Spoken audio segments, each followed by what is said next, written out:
আবেদন, এই আমাদের স্বতঃস্ফূর্ত অংশগ্রহণটা শান্তিপূর্ণ রাখবেন, অবশ্যই আপনারা বজায় রাখার চেষ্টা করবেন। আপনারা যদি এর পরেও স্বায়ত্তশাসনের চেষ্টা করেন, তাহলে শিল্পীরা যদি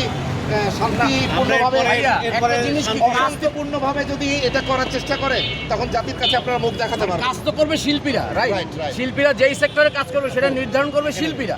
এটা আপনি তো শিল্পী না ভাই, আপনি তো নির্ধারণ করতে পারেন না। আমাদের চাওয়া পাওয়া আপনাদের চাওয়া পাওয়া হতে হবে। শিল্পীদের ক্ষেত্রে আমরা তো অন্যান্য সেক্টরে বলি না যে অন্য মন্ত্রণালয় আমাকে এটা করেন ওটা করেন। আমাদের মন্ত্রণালয়, আমাদের পৃথিবী, আমাদের হওয়া উচিত। শিল্পীদের কথা, শিল্পীদের মতামত আমাদের হওয়া উচিত 100%। এখানে তাদের মতামত কেন? শিল্পীরা তো শিল্পী, তাদের কথাই তাদের জায়গাগুলো চলবে, শেষ। আর কোনো কথা নেই। আচ্ছা, আপনারা এখন কি চাচ্ছেন? এই যে লেখাই দেখছেন, স্বায়ত্তশাসিত চাচ্ছি না আমরা, ব্যাপারটা নেন। ঠিক আছে? রাইট, এটাই।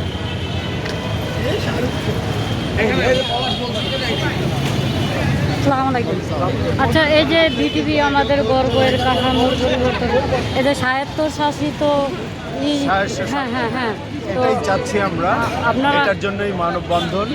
আশা করি আমাদের এই মানববন্ধন আমরা যেটা করছি এটা সাকসেসফুল হবে।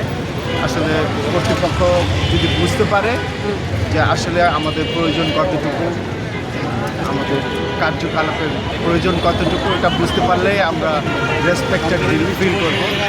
আমাদের কিছু দাবি আছে, এগুলাই যথেষ্ট, এগুলাই আমাদের চাওয়া পাওয়া। ও আচ্ছা, ওকে, থ্যাংক ইউ, ধন্যবাদ।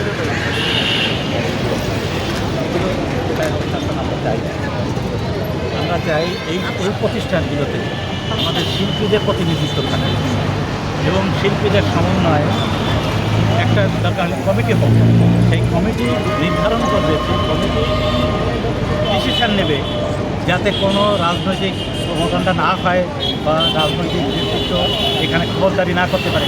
শিল্পীরা শিল্পীদের জায়গায় থাকে, প্রতিষ্ঠানে থাকে এবং স্বায়ত্তশাসন আসলে আমরা চাই।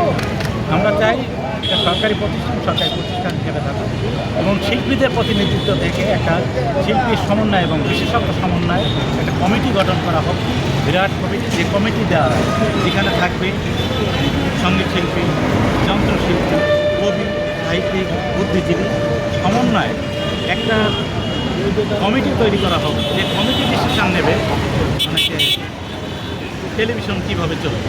আপনি হঠাৎ করে বাইরে থেকে এসে বলে ফেললেন যেটা সারা জীবন বানাচ্ছে সরকারি ছিল, এটা আপনি বেসরকারি করে ফেলবেন কেন?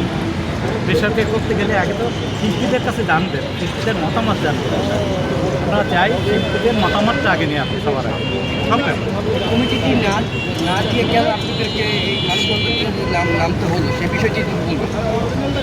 আমরা সবসময় বলছে, আমাদের সরকার বলছে যে এটা স্বায়ত্তশাসন দিয়ে দেওয়া হবে, স্বায়ত্তশাসিত করা হবে। স্বায়ত্তশাসিত কার জন্য করা হবে? এবং এখানে হাজার হাজার মানুষ চাকরি করে, হাজার হাজার শিল্পীর এখানে কাজ করে। তাদের কাছে তাদের মতামতটা নিয়ে যেতে হবে। তাদের মতামত নেবেন, তাদের সাথে বসবেন, বসে তারা কী চায় সেইটা তাদের মতামত নিয়ে, তার মতামতের ভিত্তিতে একটা ডিসিশন নিয়ে যে আমার মনে হয় ভালো এবং আমাদের মনে হয়। এই কমিটির বিষয় নিয়ে কোনো আলোচনা হয়েছিল কিনা আপনাদের সাথে? আমাদের সাথে, আমাদের শিল্পীদের সাথে কোনো কার সাথে শিল্পীদের সাথে কোনো আলোচনা হয়, তারা কোনো আলোচনা করেন না। একজন শিল্পী হিসেবে আপনি কি মনে করেন এই বিষয়ে শিল্পীদেরকে একজোট হয়ে লড়াই করা উচিত? আমি মনে করি সমস্ত শিল্পীরা এক থাকে, একটি ছাতার তলে থাকা উচিত সমস্ত শিল্পী। এবং আমাদের দাবি হচ্ছে, এবং কোনোভাবে কোনো একক কর্তৃত্ব কোনো জায়গায়, তাহলে তো আবার সেই স্বৈরাচারী মনোভাব হতো। সেটা আমরা চাই।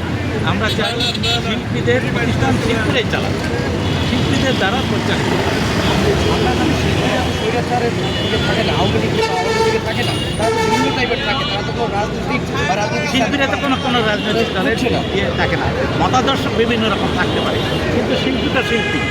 শিল্পী তো জাতির, সমাজে এবং রাষ্ট্রের সম্পর্ক এবং সারা পৃথিবীতে শিল্পী সংস্কৃতি যদি না বাঁচে তাহলে তো আপনার কেউ বাঁচবে না।